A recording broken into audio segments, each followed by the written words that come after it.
Welcome back, everyone. Nice to see you guys. Welcome to those of you guys that joined us since our morning session.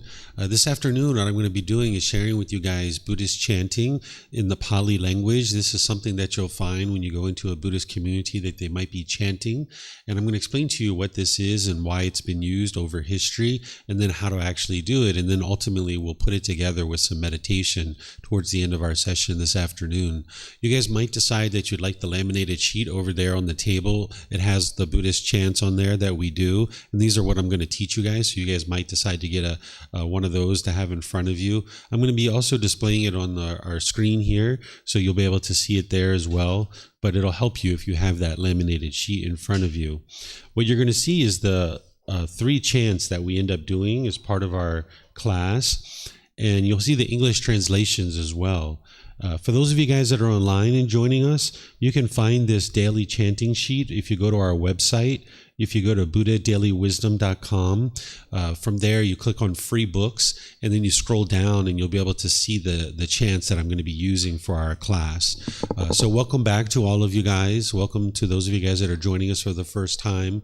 This chanting that I'm going to be sharing with you guys, it was actually started during the lifetime of the Buddha, that he taught orally. Everything that he taught was through spoken words. The technology to write things down didn't exist in the region of the world that he was from. It existed in China. This is over 2,500 years ago that it existed in China, but it didn't exist in that region of kind of Nepal, Northeast India. It hadn't made its way to there yet.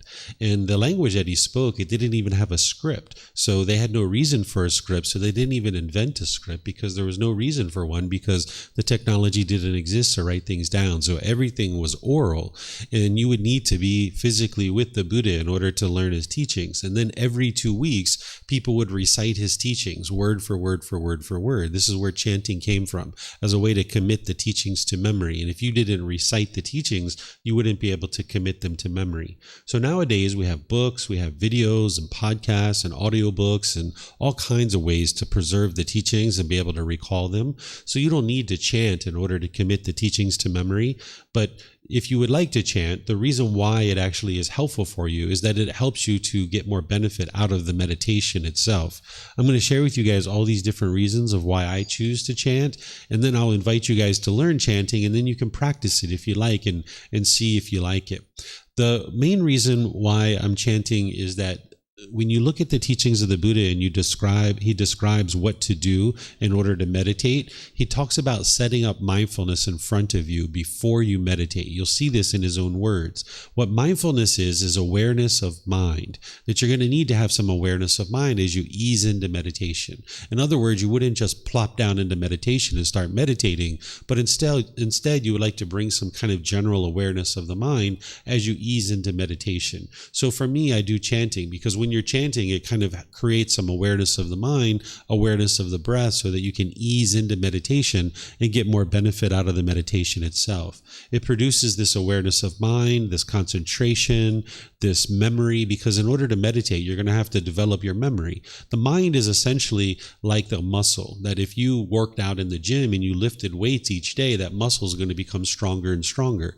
And the same thing is true about the human mind. And if you're on your way to enlightenment and you're looking to purify the mind and get to this peace, calm, serenity, this contentedness and joy where the mind's performing optimally and you're no longer experiencing discontent feelings like anger, sadness, frustration, and others, you need to exercise the mind. And meditation is exercising the mind. It's like taking the mind to the gym and working out, where you're training your mind and cultivating certain qualities in the mind. So chanting is kind of an extension of that nowadays. Again, during the lifetime of the Buddha, they used it to commit the teachings to memory. But nowadays, you can use it as a way to promote awareness of mind, concentration, and memory. It also helps you to develop awareness of breath, because you're going to need to have a certain awareness of your breath in order to do chanting. So if you can start your meditation with some awareness of mind and some awareness of the breath, you're going to be getting benefit right from the beginning of your meditation. Whereas if you just plop down into meditation and started meditating, it might be 5, 10, 15 minutes before you start really reaping the rewards and the benefits of your meditation. So the chanting can help improve that. you'll notice that the chanting helps to slow and relax and ease the mind into meditation, again, getting more benefit out of the meditation itself. It also provides an audible indication that your practice is improving. Sometimes early in your practice, you might kind of notice that it takes a while to train your mind, because I know when I first started meditating, it was like hitting a brick wall, and I felt like everything was just so congested that it was hard to see any kind of real progress in the practice. But if you're chanting, you'll notice that there's this audible indication of your practice improving, that from week to week or month to month or day to day even, you can notice that there's this improvement because you can hear it in the sound of your voice as you're chanting. As your mind's becoming more clear and more focused, your chanting is going to become more clear and more focused as well. And then the other thing that it does is it helps to cultivate this respect and gratitude for what I refer to as the elders and Gautama Buddha himself. What I mean by elders are that these chants, they didn't exist, in the world just in the last 50 or 100 years. These go back all the way back to potentially the lifetime of the Buddha. I suspect that the Buddha didn't actually create these specific chants. They were probably created either by his students during his life or after his death. Because if you read the translations, there's an enormous amount of gratitude and respect and admiration for the Buddha. And a Buddha doesn't walk around with arrogance and ego and say, here, chant this thing to me. Right? You got to sit down and, chant this chants and respect me and show me appreciation. The Buddha wouldn't have done that. But if you learn from a teacher that helped you go from anger and sadness and frustration and all these other discontent feelings to the peace and joy that is the enlightened mental state, and they didn't want anything from you and they didn't expect anything of you, you'd probably have a lot of gratitude and respect and admiration for that person too. So his students, having a lot of respect for him, most likely created these chants during his life or after his death. And now when I learned them and I see the benefit that they've produced in my own mind, then I have this respect for the elders, the people who've passed these down for 2,500 years, and Gautama Buddha himself, because there's this chain of people, this unspoken, unnamed people for 2,500 years that have been handing these teachings down from person to person to person to person. And here you are, one link in that chain that is now potentially learning these chants, and then somebody else might end up learning them from you or hearing you chant them. So for 2,500 years, there's this unnamed link of chain of people who have been passing these teachings down, and I have respect for them because it helped me in my life to be able to learn and practice these teachings. These chants, there's nothing mystical or magical about them. So just like I teach you what chanting is and how it's beneficial for you, there's nothing mystical or magical about these chants. There are no rites, rituals, ceremonies, or worship in the teachings of the Buddha. But sometimes when people don't understand what they're chanting, it might take on this mystique or this mystery or this magical thing that people might want to assign to something like this. There's nothing mystical or magical about chanting some words. These words that you're chanting, it can help to do these things, which I'm sharing, which is bring awareness of mind, awareness of the breath, and ease the mind into meditation. But this isn't a prayer. It's not worship. It's not asking Gautama Buddha to do anything for you. It's helping to ease your mind into meditation so that your mind can become more trained and more developed and be able to get to the closer and closer to the enlightened mental state. So if you thought that these were rites or rituals or ceremonies or worship, or you were invoking something, or there's something mystical or magical here, it would take you in a direction that's not actually true. You can actually get to enlightenment without chanting at all. It's not part of the core teachings of the Buddha. During his lifetime, you had to chant in order to be able to get to enlightenment. But nowadays, you don't have to chant in order to get to enlightenment. So this is the one thing that I will teach you, that I will share with you, that if you chant for a few weeks and you decide, you know what, chanting's not for me, I'm not really into it, you can actually eliminate this and set it aside, and you don't have to chant, and you would still be able to get to enlightenment. But all the other things that I teach you in terms of the Eightfold Path and the Four Noble Truths, the 5 precepts, the meditation training, and everything else, those are all things that you would need to learn in order to get to enlightenment. But the chants aren't something that you absolutely have to learn in order to get to enlightenment. It's not part of the core central teachings. If you look at the Eightfold Path, the Buddha teaches 8 individual factors that you need to practice in order to get to enlightenment, you won't find it on there. You'll find things like right view, right intention, right speech, right action, right livelihood, right effort, right mindfulness, and right concentration. But you won't find right chanting, because chanting is not required in order to get to enlightenment.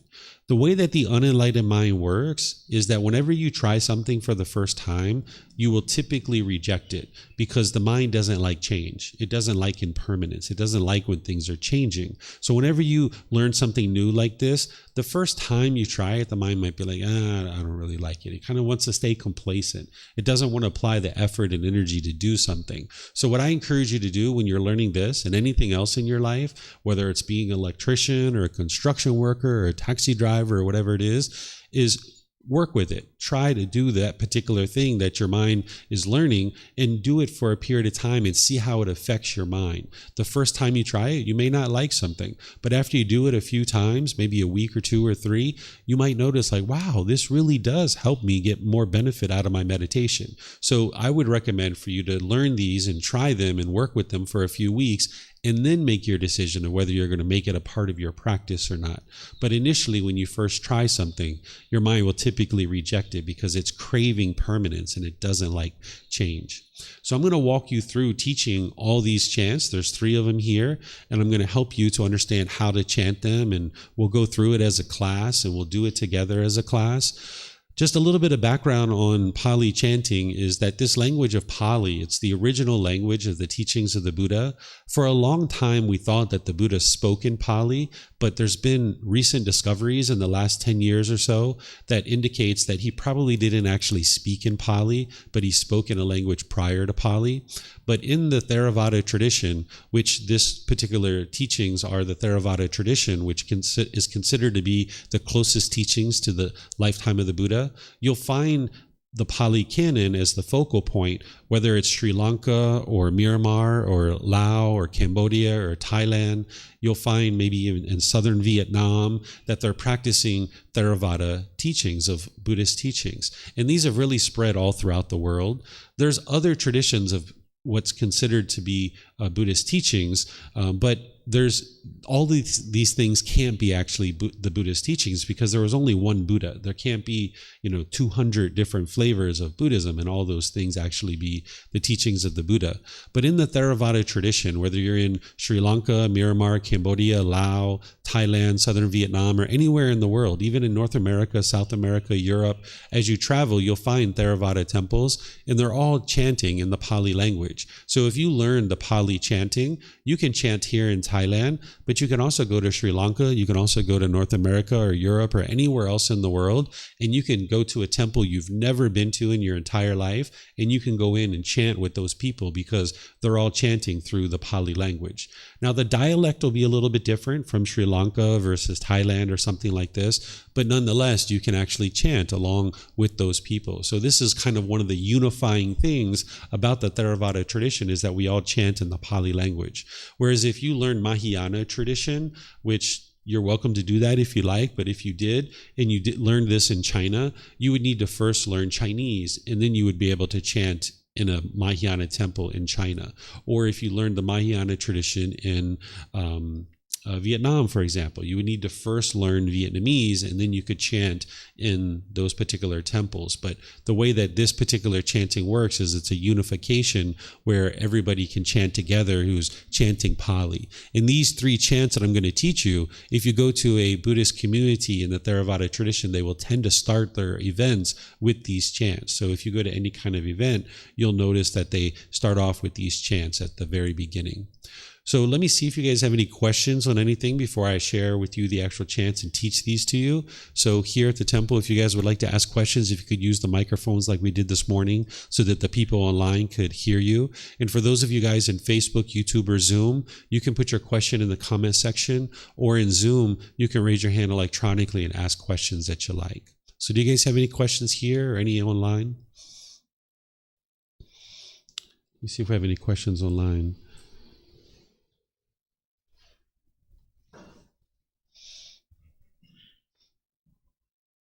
Okay, I'm not seeing any questions anywhere.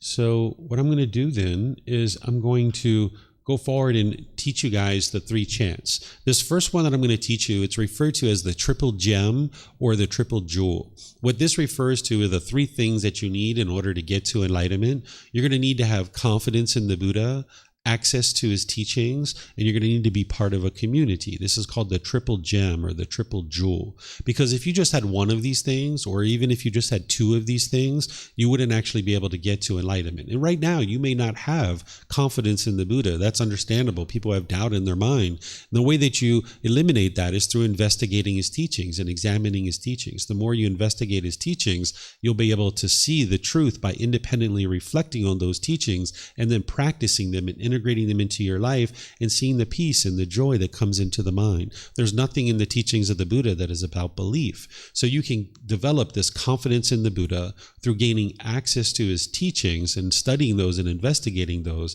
And then you would need to be part of a community, because as part of a community, you'll learn from each other, not directly and overtly, but indirectly. Like when you're around different people that are in a community, you'll see like, wow, I really like how he asked that question so respectfully.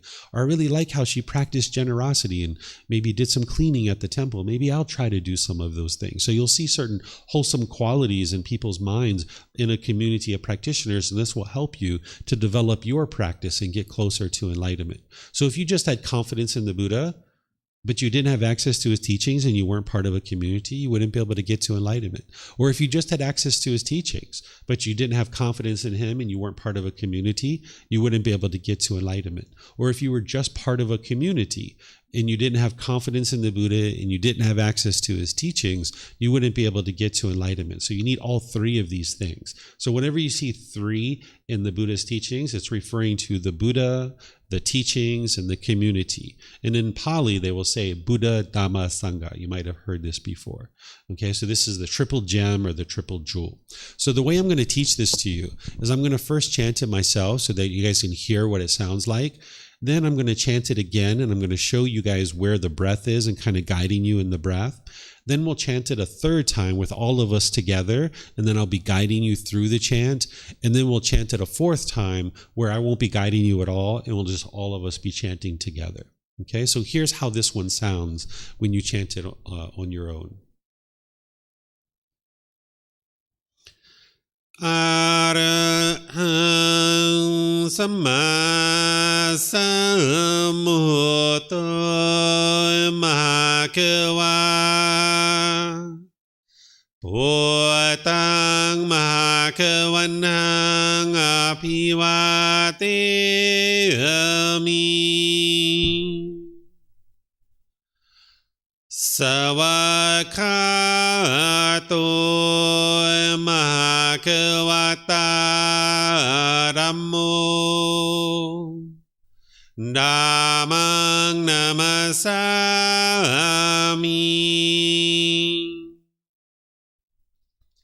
Supatipano Mahakavato Savaka Sankho Sanghang Namami.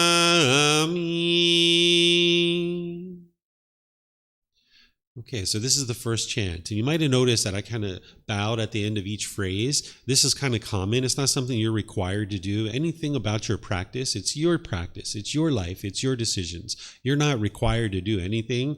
I'm not here to convince you to chant or force you to chant, but I'll teach you how to do chanting if that's what you would like to learn. So this bowing that is done, this is out of respect for the Buddha, his teachings, and the community.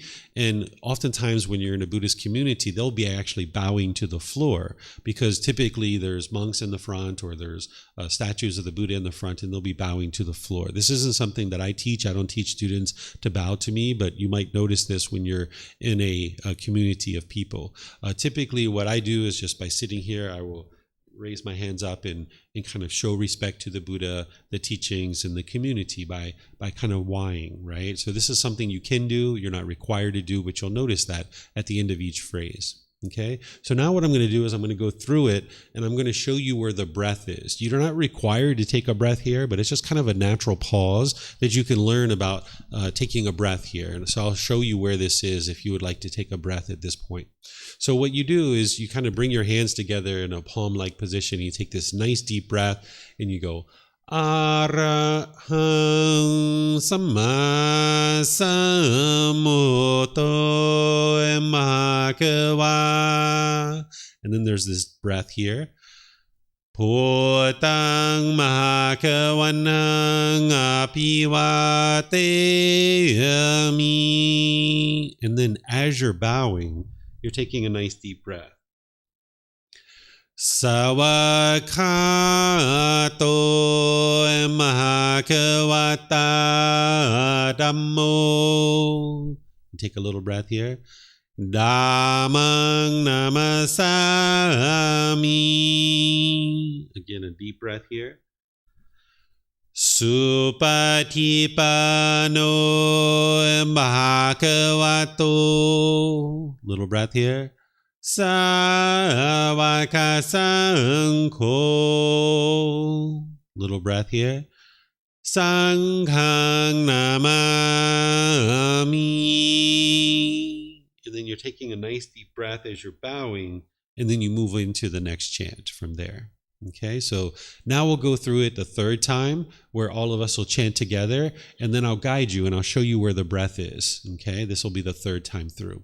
So if you'd like to chant this, you can. Some people like to, I'll show you, use this laminated sheet. If you'd like to put your palms together, you can. You don't have to. But some people like to hold it like this when they're first learning. So that's something that you could actually do if you'd like. Just show you that as an option. Okay, and I'll also have it here on the visual aid on the projector. Okay, so here you'd like to take a nice deep breath. Arahang Samma Sambuddho Bhagava. Breath. Bhutang Bhagavanang Apivateyami. Breath. Sawakato Bhagavata Dhammo. Breath. Dhammang Namasami. Breath. Supatipano Bhagavato. Breath. Savaka Sangho. Little breath. Sanghang Namami. Okay, that's where you take a nice deep breath as you're moving into the next chant. Okay, so now we'll do it a fourth time where I won't be guiding you. I won't be telling you where the breath is. You can just chant along and just kind of find that natural pause and take a nice breath. Again, you don't have to take a breath here, but I'm just kind of guiding you where it's a good opportunity to take a breath if you'd like. Okay, so think about it like you're on American Idol or The Voice or whatever country it is that you have a singing competition, right? Ecuador Idol, if they have that, right? Think about it like that. So if you really project, don't be shy, just really project. Get your sound out there, okay? All right, so I won't guide you here. Arahang Samma Sambuddho Bhagava. Bhutang Bhagavanang Apivateyami. Sawakato Bhagavata Dhammo. Dhammang Namasami.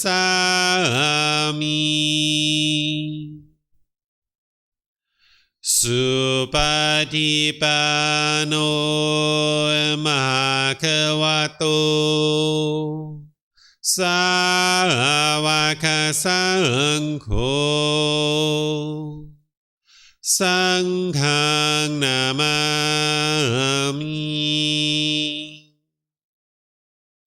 Okay, good job. Round of applause. Yay. I'm starting to hear you guys. When I can hear you guys over top of me, then I know that you're chanting because this mic and everything. So I'm starting to hear you guys a little bit. So that means you're chanting. Really good. All right. Any questions on this one? The triple gem or the triple jewel? You have a question? Yeah. If you could get some mics. Yep. And as you guys are chanting, if you'd like to use the mics, you can use the mics. That way they'll hear you online too. It won't just be my voice. I'm just curious about mispronouncing the words. Mm-hmm. So I'm holding back because, pronunciation you're making is not how I would translate that.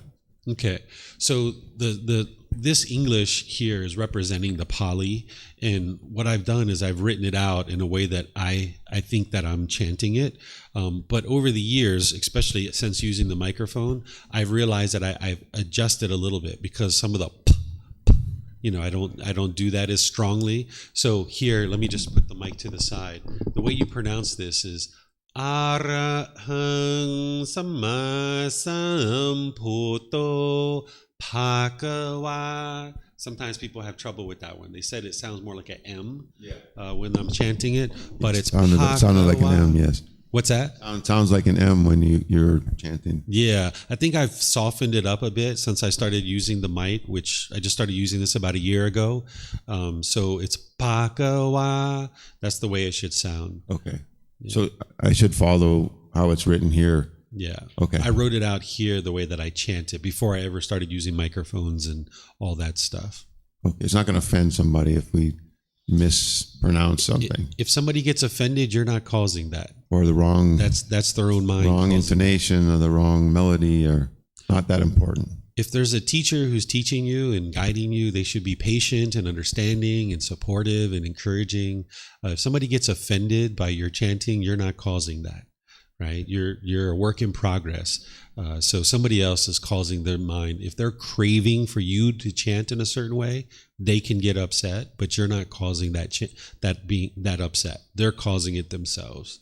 And that's part of the core teachings of the Buddha. They may not understand that, and you don't understand that yet, but tomorrow you'll understand that you can't cause someone else to get upset. They're causing it themselves. Okay, thank you. Yeah, you're welcome. Yes, sir. Ji, my question was pretty much also the same with the transliteration and the difference. But just like a basic question, if we change the enunciation of it, wouldn't that change the meaning potentially? You can chant it however you like. It's your life. It's your decisions. It's your results. From region to region, it'll sound different. It's not going to sound the same because of the universal truth of impermanence. It's not possible for every single person to chant exactly the same. So what I'm chanting is a Thai dialect because I grew up learning and being around Thai people and hearing, the Thai dialect. But if I chant with people from Sri Lanka, they don't say here like we say Arahang Samma Sambuddho. That's the way we say it in Thailand. But in Sri Lanka, they will say Buddho. They don't say Puto. So you're going to hear different regional dialects, but what the purpose here is that you're exercising the mind. You're easing the mind into the meditation. There isn't anything mystical or magical about the words themselves. So even if you chanted, the perfectly enlightened one is worthy and rightfully self-awakened, it's the meaning behind it. It's the cultivation of the mind that is really benefiting you here. It's not the actual words themselves. So if you modified it slightly, it's not a big deal. But what you would like to do is chant it kind of in a harmony with the members of your community. So you're kind of generally chanting it similar, but there's going to be uniquenesses from one person to the next. This is impermanence. But the challenge in the unenlightened mind is it craves permanence. This is what you're going to learn tomorrow if you learn the Four Noble Truths. The mind's craving permanence. It's wanting things to be a certain way permanently, not understanding the universal truth of impermanence, that everything around us is impermanent and constantly changing. That's why we're all different. We're all unique beings because of impermanence. So we're going to chant in slightly different ways from person to person, region to region. Even here in Thailand, temple to temple, you will hear slightly different chanting from temple to temple within Thailand itself. Yeah. So if you guys have questions about how it's being chanted, I can help you with that. But you'll hear different people that'll chant it different ways depending on where you go.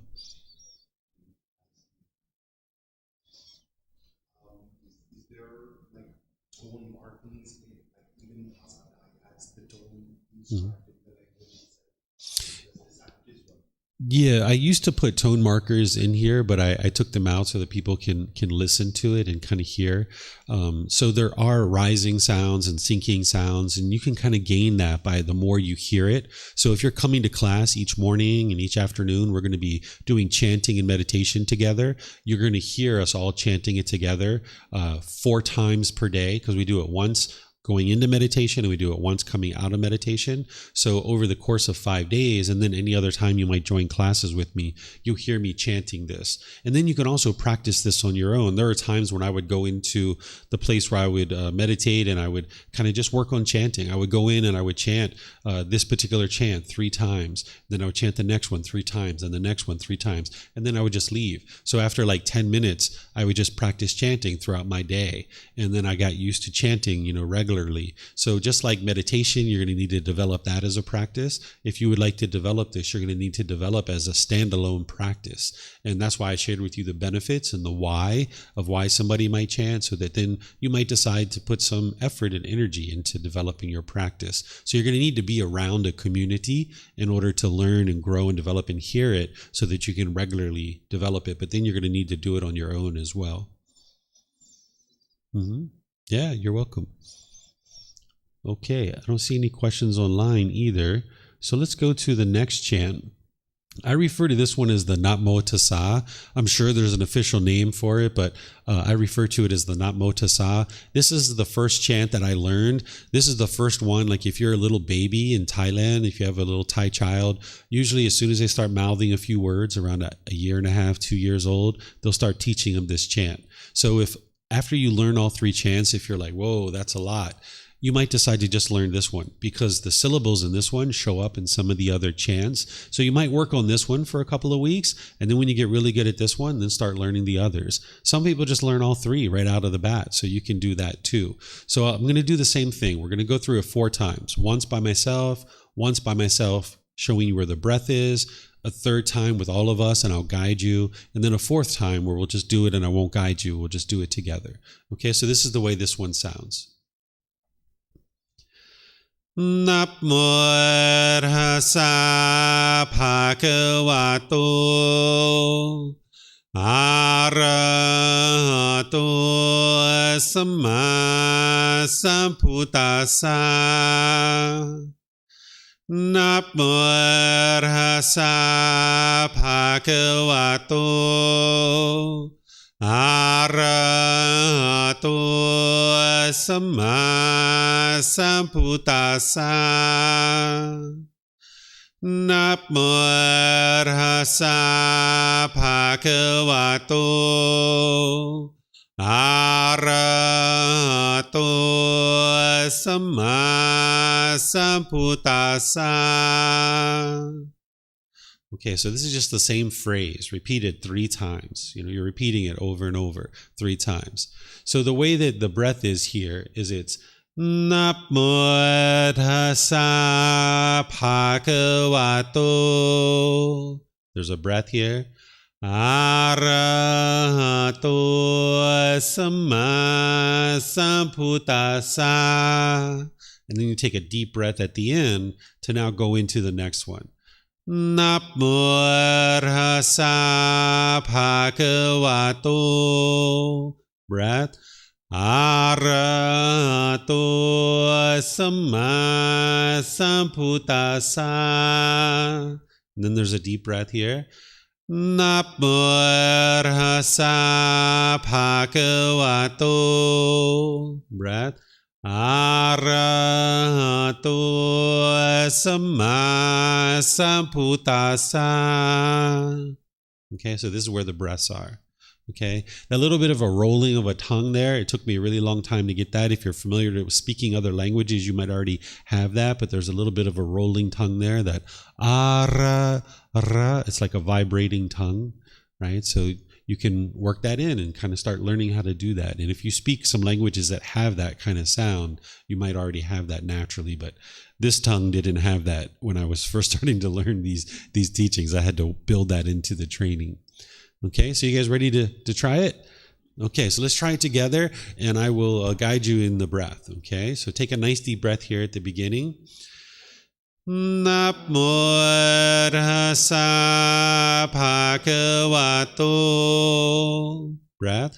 Arahato samma sambuddhassa. Breath. Namo tassa bhagavato arahato samma sambuddhassa. Breath. Namo tassa bhagavato. Breath. Arahato samma sambuddhassa. All right, I'm starting to hear you guys really good now. Yeah, good job. Okay, so now we'll do it without the guidance. So I think you guys could have did this without the guidance because I missed that one little guidance there. So you guys were just fine, right? So now we'll do it without the guidance. We'll just kind of harmonize as a group together. Okay, so taking it from here, from Namo Tassa. Namo tassa bhagavato arahato samma sambuddhassa. Namo tassa bhagavato arahato samma sambuddhassa.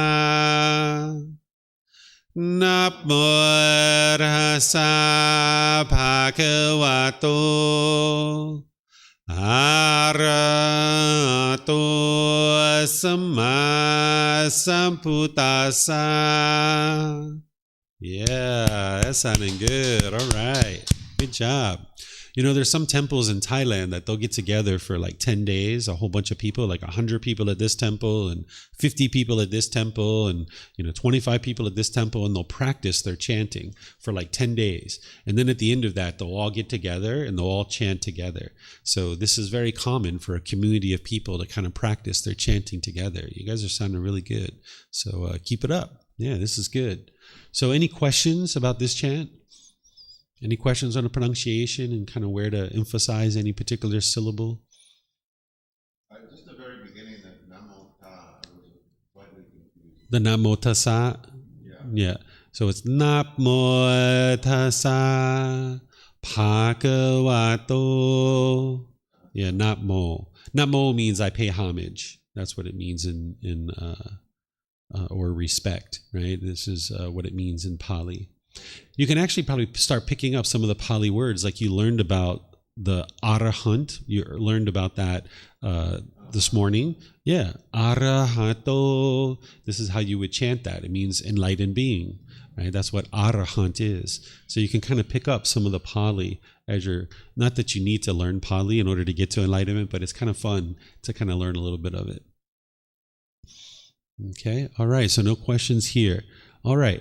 So now we'll go to the third one. I found this one more challenging. Some people say it's more easy, right? This one, it depends on your perspective and kind of how you learn it. Not everybody's going to agree on the same thing. Everybody has different experiences in life. So for me, this was a bit more challenging. It took me a while to get this one. But for you, you might find that it's quite easy and quite straightforward. So again, I'll do it 4 times. We'll go through it 4 times. So here's how this one sounds. Iti piso mahakava arahang samma sambuddho vichacharanang sammuno Sakato rogavitu anutero purisa dhamma sati sata tava manusanam Bhoto Bhagavati. Okay, so you guys might be picking up on the natural breath and kind of hearing the natural pause there. Here at the end of this one, I kind of drag it out a little bit where I say Bhagavati, and I kind of bow at the end.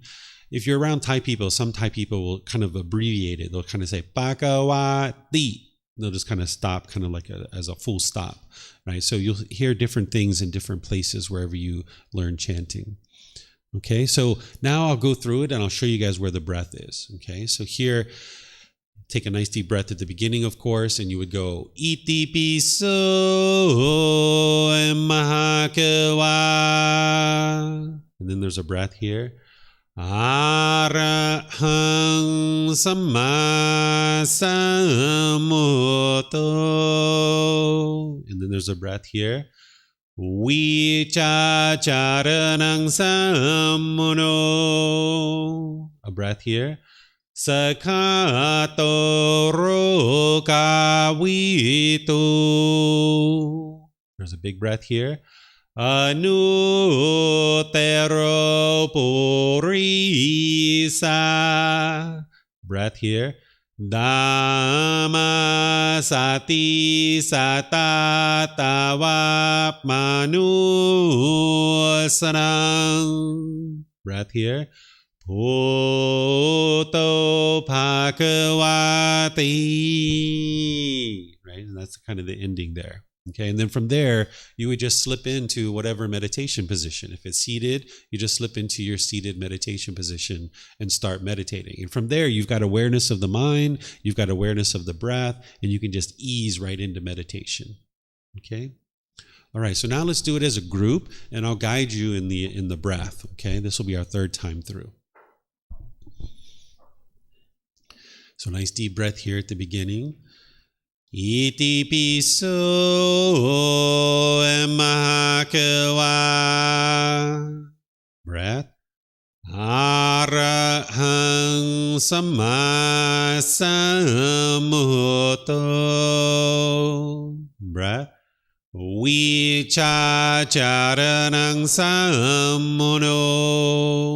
Breath. Sakato rokavito. Nice deep breath. Anutero purisa. Breath. Dhamma sati satatava manusanam. Breath. Bhoto Bhagavati. Okay, so there's two breaths there in that last phrase. Okay, there are two opportunities for you to take a breath. You don't have to. If you can go all the way through, go all the way through. It's up to you, right? But that's the opportunity for you to take a breath. Okay, so now we'll do it the fourth time through. No guidance. We'll just all go through. Okay, so here we'll start from the beginning of this chant. Iti piso mahakawa. Arahang samma sambuddho. Vichacharanang sammuno. Sakato rokavito. Anutero purisa. Dhamma sati satatava manusanam. Bhoto Bhagavati.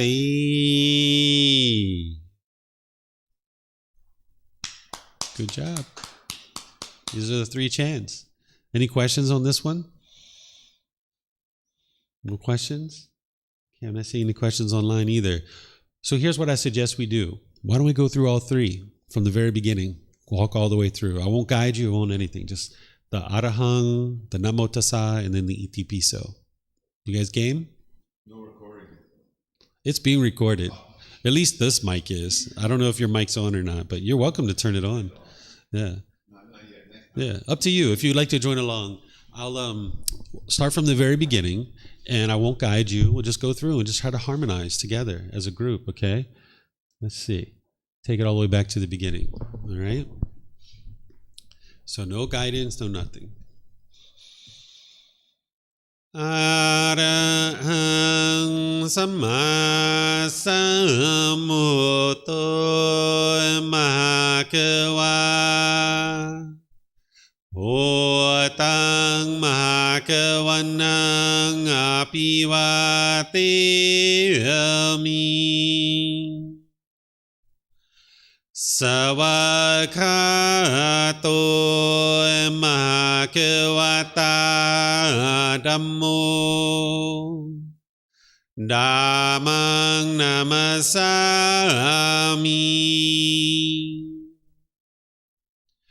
Supatipano Mahakavato Sāvaka Saṅkho Saṅghang Namami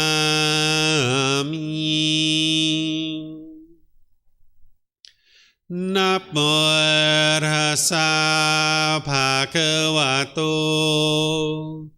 Arahato Samma Sambuddhassa Namo Tassa Bhagavato Arahato Samma Sambuddhassa Namo Tassa Bhagavato Arahato Samma Sambuddhassa Iti Piso Mahakawa Arahang Samma Sambuddho Vicacaranang Sammuno Sakato Rukavito Anuttaro Purisa Dhamma Sati Satatava Manusanam Oto Bhagavati. Yeah, good job. All right. Nice. Okay. You guys are learning chanting. Any questions at all? Anything about the chants? Okay, let me check online, see if we have any questions coming in. All right, I'm not seeing any questions anywhere. So here's what we usually do at this point. It's 2:20 basically. We usually take like a 5-minute kind of stretch break, bathroom break, maybe get a little bit of water, and then come back, and then we do the chants and ease into meditation. And I'll guide you guys in a meditation session, a breathing mindfulness meditation, because each morning and each afternoon, we're going to be starting with the chanting and then going into meditation. So this will be an opportunity for you to put together the chanting with the meditation, because this morning I did the chanting and the meditation, but you guys didn't know the chanting at that point. So now you'll be able to ease into the meditation with the chanting. So if you guys would like a break, we can take a 5-minute break. Sometimes students are like, no, let's just go into the meditation. So I'll leave it up to you guys. Would you guys like a little 5-minute stretch break or get a little bit of water, or what would you guys like? See, yeah? Okay. So why don't we take a little 5-minute break, okay? And then come back and we'll go into this, okay?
Okay, so I'm going to go ahead and get started with our chanting and then easing into meditation, and I'll guide you in meditation once we get into meditation.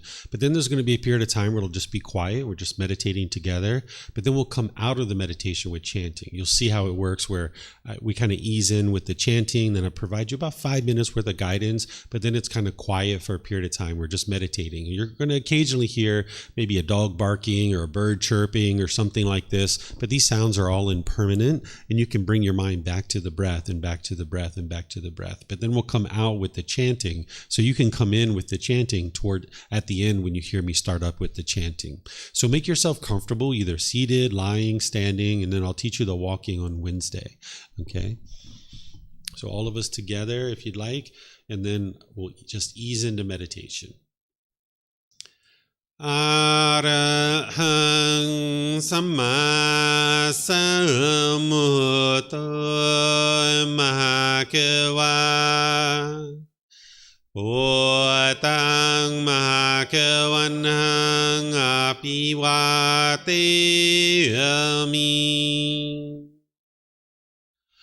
Savakato Mahakavata Dhammo Dhammang Namasami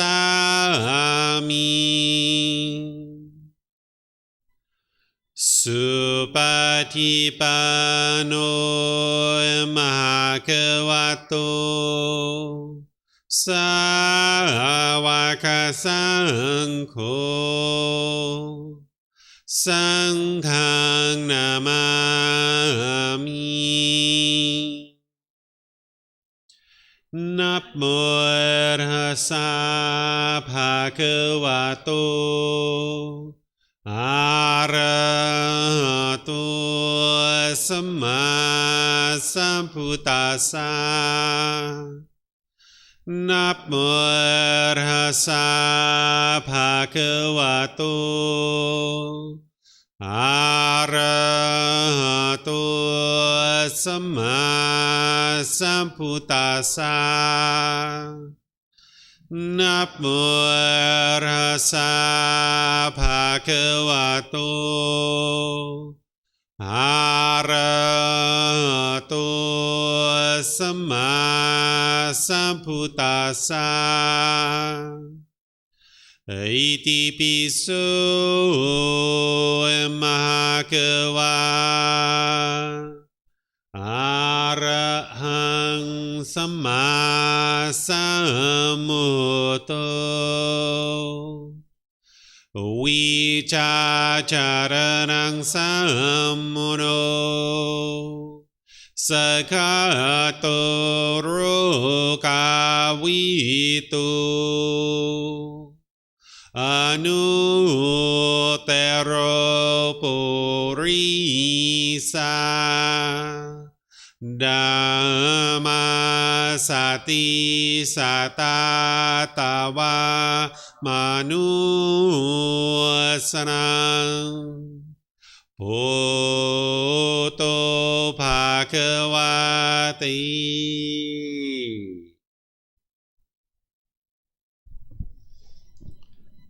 Okay, with the lower body and hands and arms comfortable, in the upper body erect, just close the eyes and start breathing in through the nose and out through the nose. Here you're just looking to establish the breath, a nice, natural, steady, consistent breath. Not forced or controlled, just a gradual inhale through the nose, experiencing the full breath. And then, whenever you're ready, exhale out through the nose. Breathing in and out. Breathing in and out.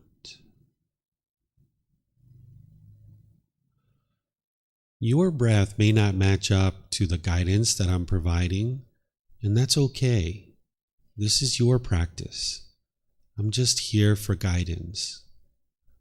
You can use this voice as a reminder that whenever you get to the next inhale, breathe in gradually through the nose, developing a nice, natural, steady, consistent breath. And then, whenever you're ready, exhale out through the nose. Breathing in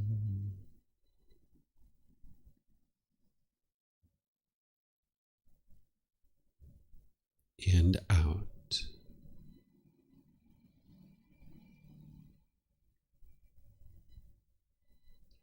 Breathing in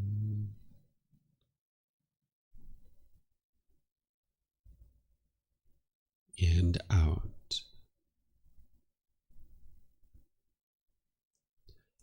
With the breath well established, start fixating the mind on the breath, either the sound of the breath coming into the nose or the sensation of air moving over the skin into the nose. The breath is the present moment. Fixate the mind on the breath, the present moment. Breathing in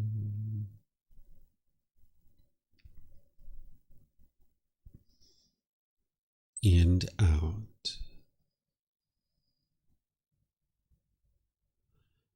Breathing in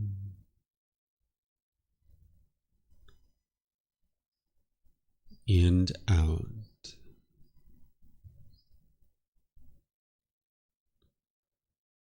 With the mind fixated on the breath, whenever you notice that it moves off the breath, cut that off, let it go, and come back to the breath, the present moment. No need to observe the thought, label it, judge it, analyze it, or even try to figure out where it's coming from. Whenever you notice that the mind is moved off the breath, cut that off, let it go, and come back to the breath, the present moment. Breathing in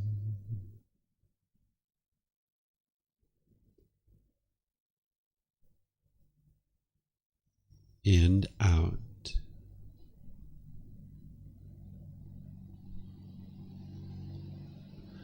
Breathing in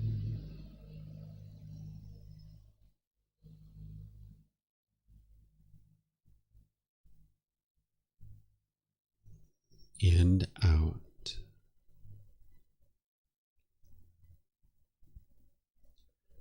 I'm going to be quiet now and let you do this work of focusing on the breath, cutting off and letting go anytime the mind moves off the breath. You have nowhere to go. There's nothing to do. No one needs you right now. This is your time to focus on the breath. Breathing in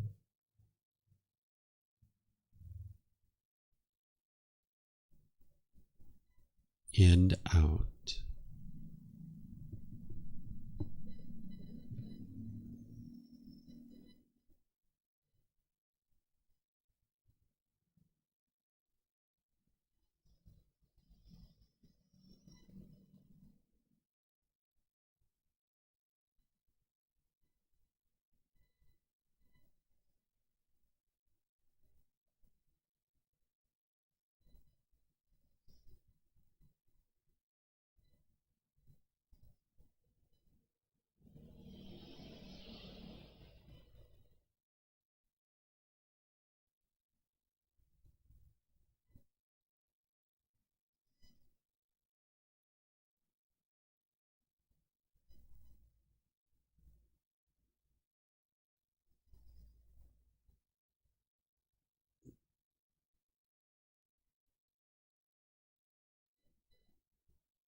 Arahang Samma Sambuddho Mahakava Hotang Mahakavanhang Apivateyami Savakato Mahakavata Dhammo Dhammang Namasami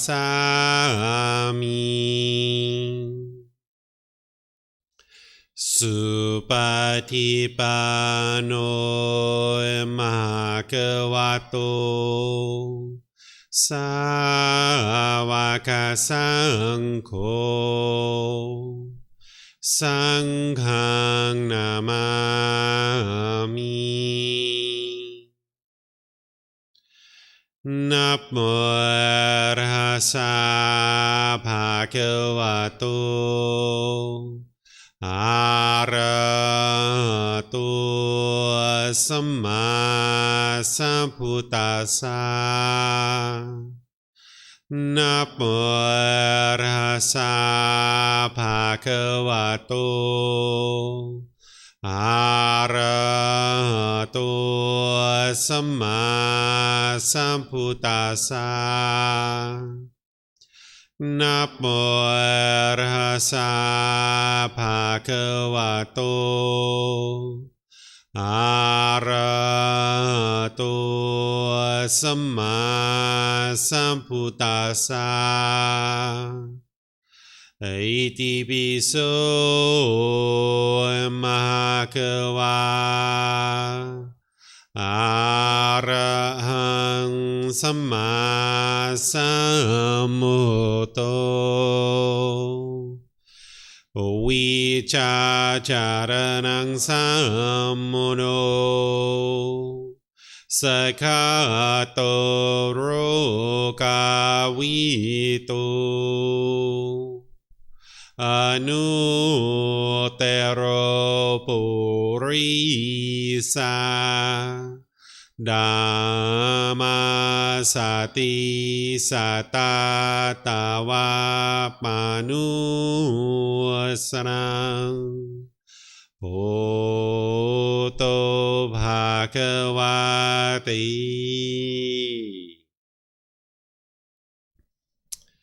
Okay, this was chanting and meditation together. All right, any questions on anything we talked about today? Anything you guys would like to discuss? No? Okay, let's see if we have anything online.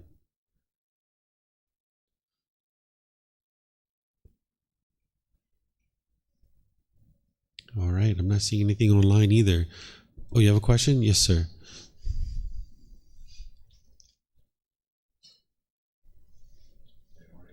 I already asked this one a little bit, but again about the breath. If you feel your breath is quite agitated, should I take some longer, deeper breaths, purposeful breaths to try and calm down, or just accept that my breath is not calm and short? It's short and it's full of anxiety, I can tell, but what should I do? Yeah, that word that you use, purposeful breath, that's really good, right? So tomorrow I'm going to do that thing like I did today where you were here during the break and I was showing you guys how to breathe. The length of your breath is going to be different from one person to the next, and even the pace of your breath is going to be a little bit different from one person to the next, but you'd like to have a nice, slow, steady, consistent breath. I refer to this as a natural breath because oftentimes we don't breathe naturally. You're breathing this way. So you're going to need to practice breathing a little bit. Without your mind being involved in meditation, you might need to just sit somewhere with your eyes open and just kind of focus on.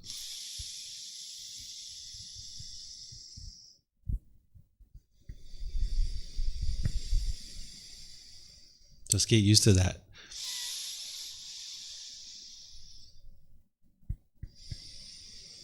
And it's probably not going to feel natural. It's going to feel very awkward when you're doing it.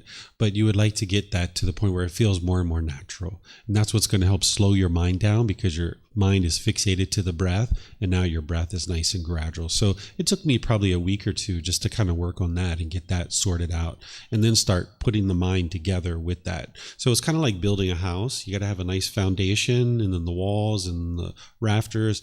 Your breath and meditation is your foundation. So you'd like to build that up to be nice and consistent. And if you need to work with that for a while, then work with it, right? Some people need that when you first get started. I know I did. So work with your breath for a little bit. You might do it at home tonight a little bit. That's helpful. In some previous practices I've done, I got the impression at least that I wasn't supposed to affect the breath in any way and just accept the way it was naturally, and it was always pretty short and shallow, and I struggled to get past that even after 10 days. Yeah. So now you're learning something new, right? Sounds hopeful.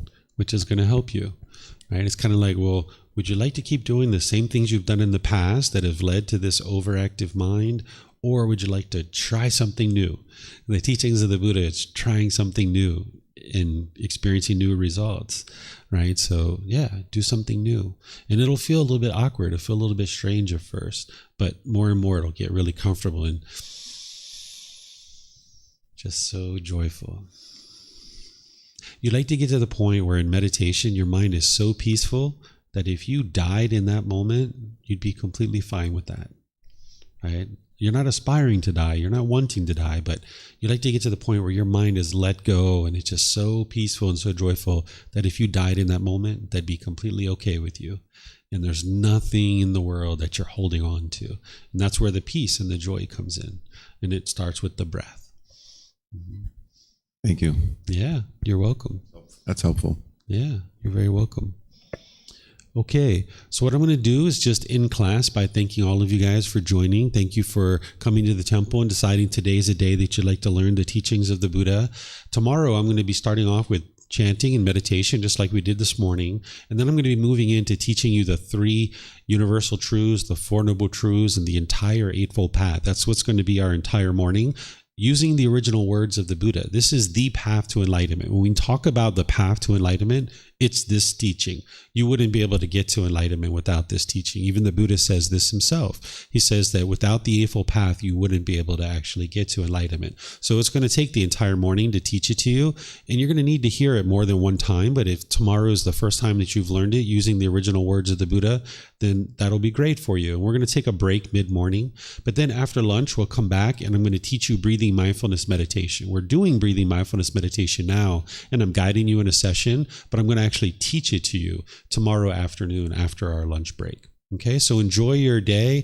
Thank you again for coming, and we'll see you guys perhaps in a future class. Okay, Sawadee Kap. Have a very good day.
Thank you again for watching. Enjoy your meditation. Look forward to seeing you online and answering any questions that you might have. Thank you so much.